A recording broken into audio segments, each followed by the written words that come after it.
Hello, my loves. Good morning. I have another story for you today, and this is a story that my mom used to read to me when I was little. Um, it's called Penguin Pete. Look at all the penguins. Oh my goodness.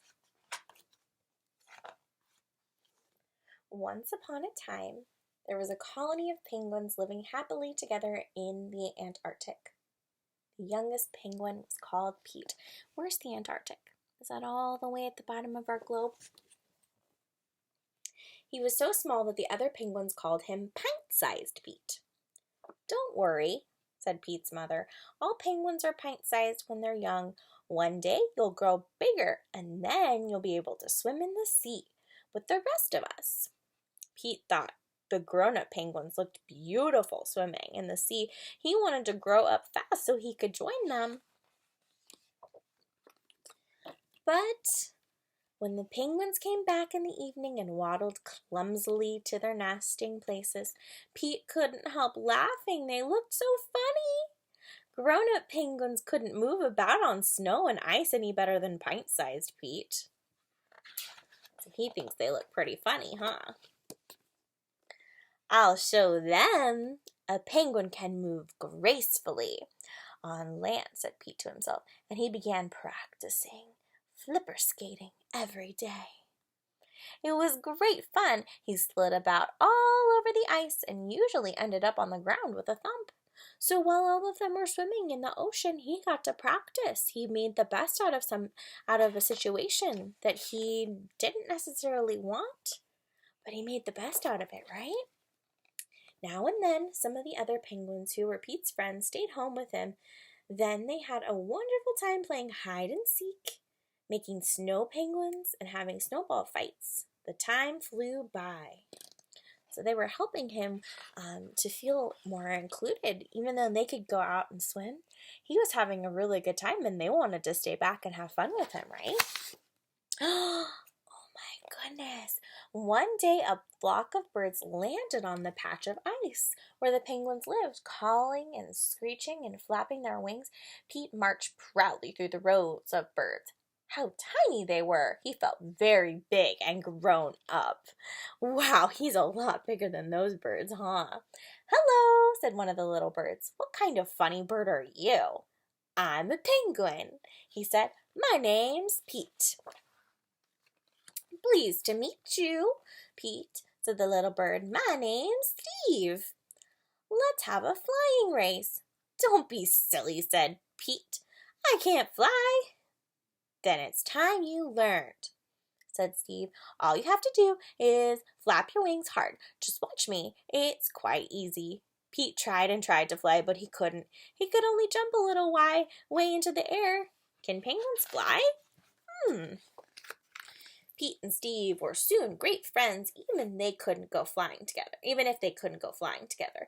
But Pete wanted nothing better than to fly with his friend. So now he wants to fly. Before he wanted to go swimming with all the adults, right? Although he tried to take off over and over again, his flights always ended up in a crash landing. Oh my goodness. Straight on his face, huh? Oh, he looks so sad. He's crying. The day came when the flock of birds had to move on. Oh, his friend had to leave. There was nothing Steve could do about it. As the two friends said goodbye, big penguin tears trickled down Pete's cheeks. Never mind, Pete, Steve called back as he flew away. I'm sure we'll be landing on this patch of ice again next year. That's a long time to wait for your friend to come back. Pete was very sad, but his mother knew how to cheer him up. The next morning, he was allowed to go swimming in the sea for the first time. How exciting!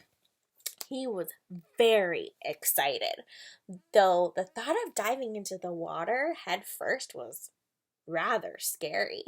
But Pete found two ledges of ice at the water's edge. He climbed cautiously down. You see him right there? He's going a little bit at a time down the ledges and slid backwards into the sea. I'll do a proper dive tomorrow, thought Pete. See all the other adults They're just going straight in.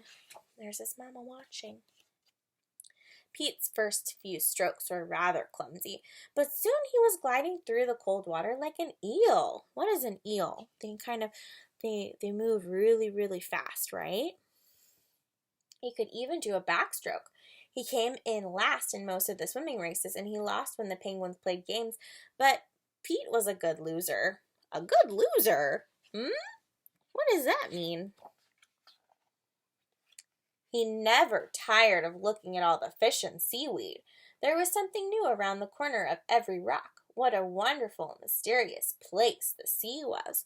So I guess it means he didn't mind coming in last place because he had awesome things to explore. He was resourceful. That means he was able to look and figure things out and be creative with what he had and his own abilities, right? Because he'd been up on the ice for so long by himself that he figured out other ways to keep himself occupied. So he was okay with that. The moon had risen by the time Pete waddled happily back to his mother. He felt far too tired to tell her about all his adventures, but that could wait until tomorrow. He fell asleep at once and dreamed of Steve, the sea, and the dive he was going to do the next day. Oh my gosh, look at all those. Now we know what this is about, right? About all the cool things that Pete tried to do on the ice and all the cool things he could do, flapping his wings and jumping and nose diving and all those cool things, right? And his mama loved him no matter what. So thank you so much for listening. That was one of my favorite books when I was little, and I loved hearing it and reading it with my mom every night before I would go to bed. So I hope that you enjoy, and I hope you watch it again and again. Have a great day, and I love you so much.